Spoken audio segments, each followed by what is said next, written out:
anything left in the tank, or if this was just a charity case to give Melo one last hurrah. But after one 25-point performance, Melo wants to make one thing clear, saying, quote, "This ain't a damn farewell tour. My love for the game don't stop. I don't know where this farewell tour thing came from. I've never talked about a farewell tour.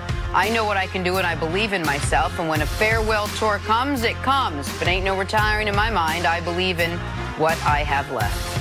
Nick, what was your reaction to what Melo had to say? Oh, man. Yeah. This bummed me out. Full disclosure, I love Carmelo Anthony. I love him. Not only Syracuse. I tend to root for guys, the way Jenna tends to root for backup quarterbacks. I root for guys that I think are no, honestly, that Jenna roots for the underdog, and I root for guys who I think are treated unfair, or who the narrative is misconstrued in the national media. I have no reason to root for Dwight Howard, but I seem to be always rooting for Dwight Howard, even prior to him coming to the Lakers, because I feel like the folks in positions like this have totally not even misconstrued, misrepresented what he accomplished and who he was. I feel the same way about Melo, that because he wasn't able to get the Knicks over the hump, and because he wasn't LeBron James and he wasn't even Dwayne Wade, people act like, you know what I mean? In reality, he actually hurt teams he was on.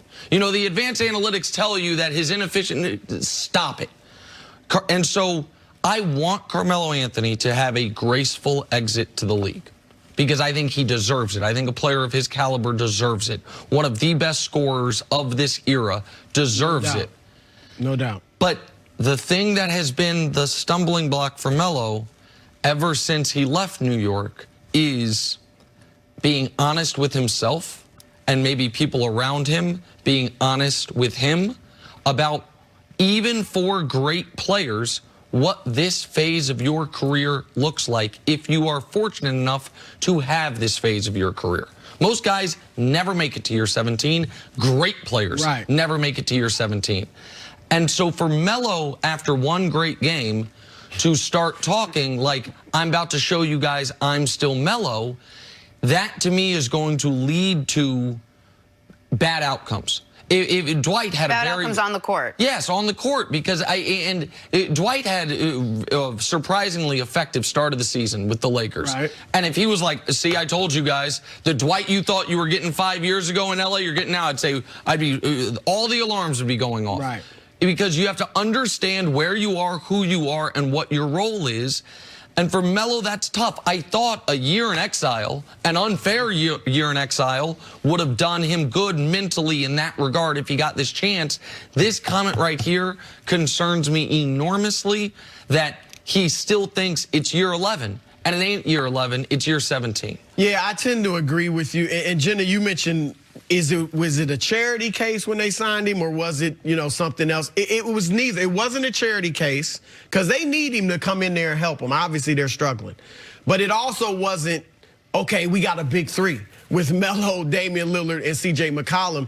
It's somewhere in between, and Melo has to look in the mirror and say, hold on, I've played 4 games. I'm shooting 39% from the field. We're 1-3 in the 4 games I've played. 2 of the losses are Cleveland and New Orleans, 2 bad teams. And this win, this 25-8 I put up, was against the Bulls. So don't start talking like you're the old Melo. That's what's kept him out of the league. I've been saying it ever since he's been out of the league, Nick. He is still better than, I've said, 65% of the players in the league. If you just think better is, most guys can't go out there and put up that type of night. Okay? He can still do that. He can still score. There's no doubt. But teams have not wanted him because will he accept that role of being a 15-point scorer off the bench, or knowing you're not the old Melo. And that's why Allen Iverson had the early exit. And that is why Melo was Vince Carter can play to year 22. Exactly. Because he knows exactly where he is, who he is, and is not trying to still be, you know what I mean, the highest flyer, best scorer in basketball like he once was. And Carmelo Anthony might not even have been in this position if that was the approach that he would have accepted when he was with Houston. Okay, my role will be to come off the bench. I don't have to start. I can contribute in any way possible. And he seemed to want to push back or fight and I would say even more of the stop before Houston, OKC. Maybe Houston was never going to be a fit because of the style they play. But OKC, but you still heard him say that in 1,000%. as well. And this is what I think kills him. And I think this is tough, is that much like Brady and Breeze have made all of us really overestimate how long quarterbacks can play. You've got this class of guys, the 03, 04, 05 draft class, right? So the Melo was 03 along with Wade, Bosh, and LeBron. 04 is Dwight. 05 is Chris Paul. Those are the best 6 guys from those draft classes. Let's look at where they are. Chris Paul is a toxic contract who is still a capable player, but he's 2 draft classes younger than Carmelo Anthony. Dwight Howard, 1 draft class younger than Melo, same age as Melo, or I'm sorry, 2 years younger than Melo actually, because he came straight out of high school. He is in the role player bench scorer part of his career. D. Wade is retired. Chris Bosh is retired. The problem is that whole crew is, except for Dwight, they're all LeBron's guys. Right. And they all at one point thought, all right, I'm either as good as him or it's damn close. And LeBron's still the best player in the league. And they're looking around saying, it perverts what they think is realistic. No doubt. As far as at year 17, what should you be? Well, I don't know. When I was 17 years old, I was as good as this guy. When I was 20 years old, I damn near won Rookie of the Year over this guy. When we were 24 years old, we were both first-team All-NBA.